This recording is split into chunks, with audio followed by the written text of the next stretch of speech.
সমগ্ৰ দেশৰ সমান্তৰালভাৱে মায়ঙৰ ডিপ্ৰাং ঠেংভঙাত শ্ৰী শ্ৰী বিশ্বকৰ্মা পূজা উদযাপন। বিশ্ব খনিকৰৰ বিশ্বকৰ্মা পূজা মায়ঙৰ ডিপ্ৰাং ঠেংভঙা আঞ্চলিক শ্ৰী শ্ৰী বিশ্বকৰ্মা পূজা সমিতিৰ উদ্যোগত ডিপ্ৰাং আঞ্চলিক বিহুতলীত অনুষ্ঠিত কৰা হয়। পূজা অৰ্চনাৰে মুখৰিত হৈছে সমগ্ৰ ৰাজ্য। ভিন্ন প্ৰান্তৰ সমান্তৰালকৈ মায়ঙৰ ভিন্ন অনুষ্ঠান প্ৰতিষ্ঠানত উদযাপন কৰিছে বিশ্ব খনিকৰ বিশ্বকৰ্মা পূজা। উল্লেখ্য যে শ্ৰী শ্ৰী বিশ্বকৰ্মা পূজাৰ লগত সংগতি ৰাখি মায়ঙৰ ডিপ্ৰাং ঠেংভঙা আঞ্চলিক শ্ৰী শ্ৰী বিশ্বকৰ্মা পূজা সমিতিৰ উদ্যোগত সন্ধিয়ালৈ আয়োজন কৰা হৈছে সাংস্কৃতিক সন্ধিয়াৰ। সাংস্কৃতিক সন্ধিয়াৰ বিশেষ আকৰ্ষণ একক সাংস্কৃতিক নৃত্য প্ৰতিযোগিতা আৰু আধুনিক নৃত্য প্ৰদৰ্শন। গতিকে উক্ত সাংস্কৃতিক সন্ধিয়াত সমূহ ৰাইজ উপস্থিত থাকি অনুষ্ঠানটি সাফল্যমণ্ডিত কৰাৰ বাবে আহ্বান জনাইছে পূজা পৰিচালনা সমিতিয়ে।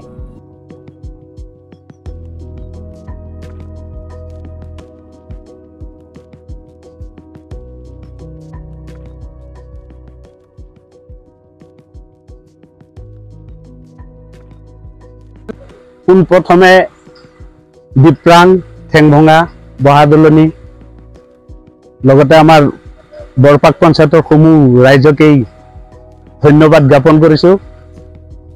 আৰু আমি আজি এই স্বৰ্গীয় শৰৎ চন্দ্ৰ ডেকা সোঁৱৰণি বিহুতলীত সমগ্ৰ ৰাজ্যৰ দৰে আমিও বিগত বছৰেও আজি বিশ্বকৰ্মা পূজা উদযাপন কৰিছিলোঁ, এইবাৰো কৰিছোঁ।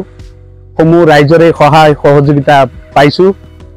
লগতে আমাৰ সমনীয়া ভাই ককাই বন্ধুসকলে সকলোৱে সহায় সহযোগিতাৰে আমি আজি বিশ্বকৰ্মা পূজা আয়োজন কৰিছোঁ।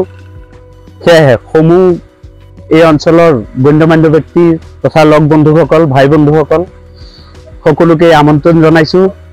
বিশ্বকৰ্মা পূজাৰ লগত সংগতি ৰাখি আজি এই বিশ্বকৰ্মা পূজাৰ উপলক্ষে আমি এখন সাংস্কৃতিক সন্ধিয়াৰ আয়োজন কৰিছোঁ। এই সাংস্কৃতিক সন্ধিয়াৰ মেইন আকৰ্ষণ থাকিব আধুনিক নৃত্য প্ৰতিযোগিতা। গতিকে সমূহ ৰাইজকেই দলে বলে যোগদান কৰিবলৈ আমি সমিতিৰ তৰফৰ পৰা অনুৰোধ জনাইছোঁ। আৰু লগতে এই সাংস্কৃতিক সন্ধিয়াৰ যিটো পুৰস্কাৰ হিচাপে থাকিব, প্ৰথম পুৰস্কাৰ হিচাপে থাকিব আপোনালোকৰ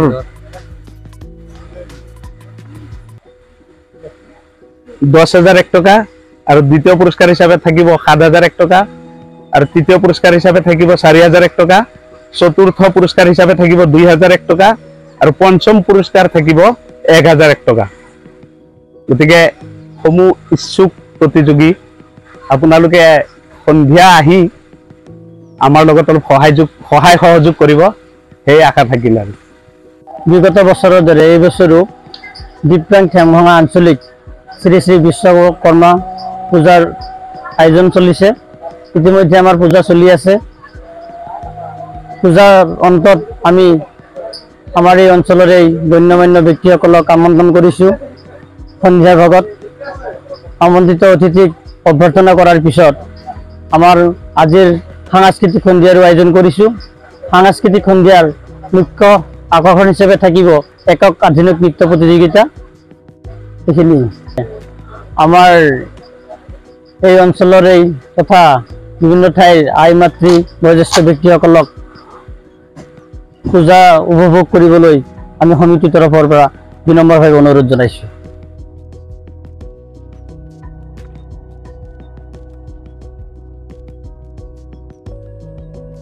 ব্যুৰ ৰিপৰ্ট অসম টুডে।